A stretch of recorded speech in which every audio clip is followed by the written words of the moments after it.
ang haba pa ng laktaw, oh. Ngayon, tuloy natin.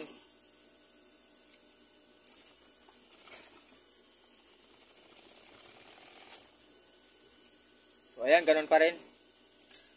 Naglalaktaw pa rin siya, ang haba ng kanyang laktaw. So, ang gagawin natin ngayon mga master, para hindi siya maglalaktaw, na wala na tayong babaguhin sa ating makina.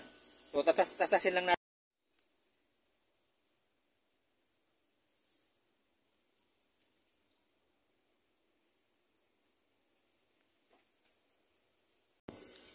Hello mga master, Jealous to Lord po. Ang aking vlog ito ngayon mga master ay ipapakita ko lang itong aking tahi. Itong aking tahi mga master ay jersey. So kapag ipasada ko sa aking makina ay naglalaktaw siya. So ito tingnan natin. At i-share ko sa inyo ito mga master kung paano ito hindi maglalaktaw na wala na tayong babaguhin sa ating makina. So ayan. So try natin.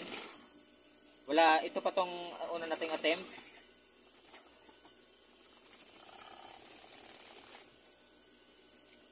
So ayan yung nangyari niya mga master, oh.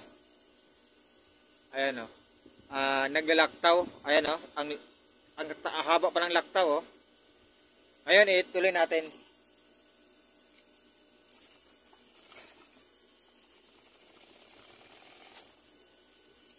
So ayan, ganun pa rin. Naglalaktaw pa rin siya, ang haba ng kanyang laktaw. So, ang gagawin natin ngayon mga master, para hindi siya maglalaktaw, na wala na tayong babaguhin sa ating makina. So, tatasin lang natin itong ating unang napasada. Madali lang to mga master.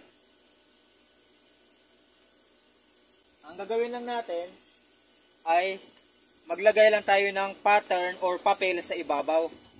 So, para wala na tayong babaguhin sa ating makina. So, ito, magpapasada lang naman ako dito ng almost 1/2.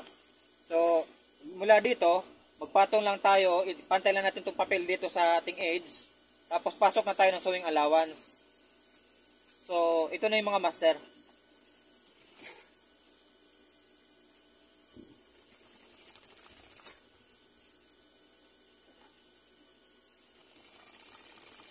So, ito, hindi na siya naglalaktaw.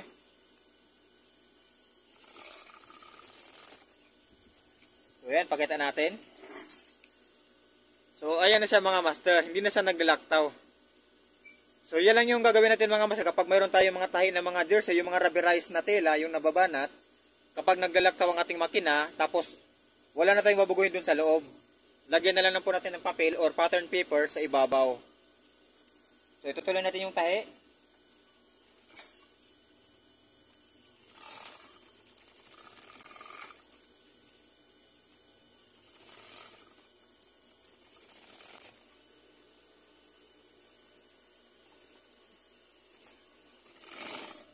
Kung halimbawa mga master, nilagyan nyo ng papel tapos naglaktaw pa rin, pwede nyo dublihin yung papel mga master, tupi nyo lang. Ganyan. Bali, kung hindi kaya sa isang papel, gawin yung dalawang papel mga master para sigurado.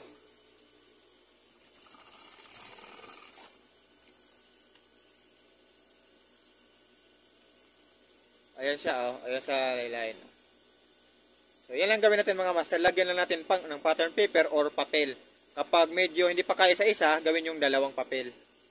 Patong nyo lang sa ibabaw. So, ayan mga master. So, ito, pagkatapos natin tahi, madali lang naman ito tanggalin kasi papel lang naman eh. Mapupunitin lang naman natin ito eh.